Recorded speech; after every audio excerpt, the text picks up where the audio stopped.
Japan has flown its foreign minister to the UK to strike a last-minute free trade deal, as the deadline looms this weekend. Toshimitsu Motegi, the Japanese foreign minister, flew into London to finish a free trade agreement with the UK. He is due to meet Trade Secretary Liz Truss for the rush talks, who also flew back to London last night. Britain left the European Union on the 1st of January and is holding a series of free trade talks with allies to boost the post-Brexit economy. Mr. Motegi told reporters that the difficult and rapid talks are essential for a post-Brexit trade deal. He said to reporters, "It is indispensable to swiftly form a framework for trade and investment between Japan and Britain that will replace the Japan-EU EPA to ensure the smooth continuation of bilateral businesses. Difficult negotiations such as this, where national interest is at stake, cannot be conducted over the telephone. We will negotiate face to face. I'm afraid negotiations will last many hours, but I would like to find middle ground and reach an agreement."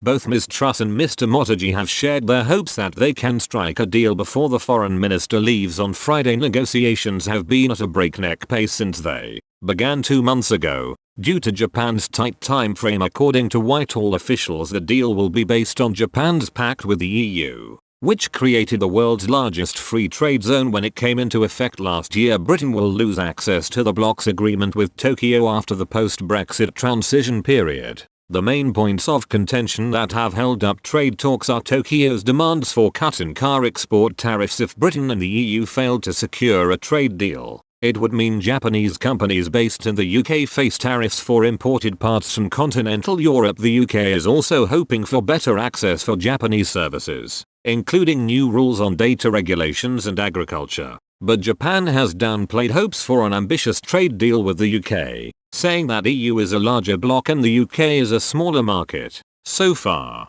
around 20 chapters of the FTA between the UK and Japan have been agreed over 2 months. The UK's Trade Department claimed earlier this year a modelled trade deal between the two countries could increase UK GDP in the long run by 0.07%. It follows a Treasury estimate that Britain could lose about 5% of potential GDP over 15 years under Prime Minister Boris Johnson's plan to take Britain out of the EU single market and customs union. The UK Trade Department has also estimated that while the deal could lead to a 21% rise in UK exports of goods and services to Japan, imports from the country are estimated to increase by 79%. Mr. Motegi's trip to London marks the first overseas journey made by a Japanese minister since coronavirus restrictions were introduced. While Japan is still on the UK's list of countries denied entry, an exception has been made due to the importance of the talks. The Japanese team will spend the 3-day visit in a self-imposed bubble as a precaution, allowing themselves only to move between their hotel and the negotiation table, with no other meetings allowed.